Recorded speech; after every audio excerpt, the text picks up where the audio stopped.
I'm Swati Mukherjee, and I work with couples who are standing at a crossroads in their relationship. Not in chaos, not necessarily screaming or breaking things, but quietly asking themselves questions like: is this still worth it? Can this be fixed? Why do we feel so far apart when, even though we are still together? If that sounds familiar, today's live is for you.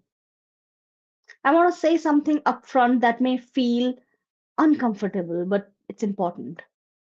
Most couples don't lose trust or intimacy because of one big event.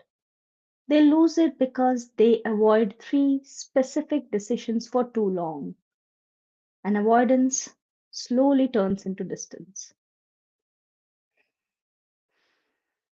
First, stop waiting for the relationship to go back to how it was.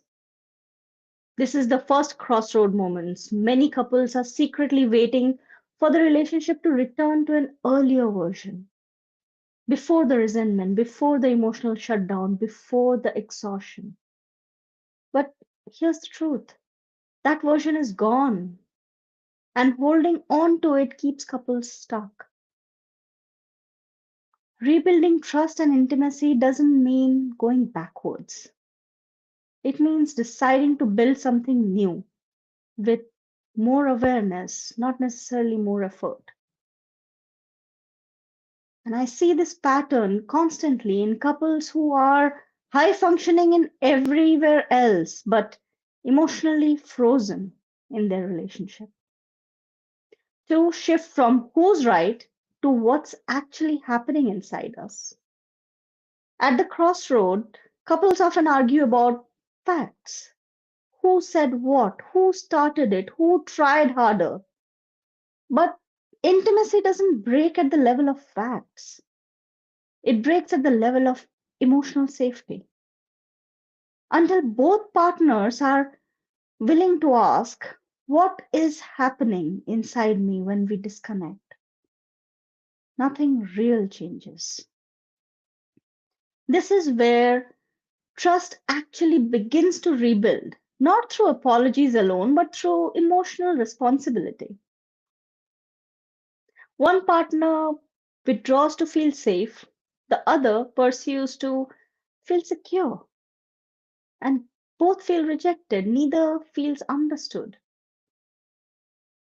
Third, decide whether you want relief or repair. And this is the hardest one. At the crossroads, couple often say they want things to improve, but unconsciously, many want relief more than repair. Relief looks like less conflict, more peace, fewer conversations. Repair looks like facing uncomfortable patterns, slowing down reactions, and learning how to stay emotionally present when it's hard. Rebuilding trust and intimacy requires choosing repair, not avoidance disguised as peace. This is where couples either grow stronger or quietly drift apart while staying under the same roof. So, if you are at the crossroads, the question isn't, can this relationship be saved?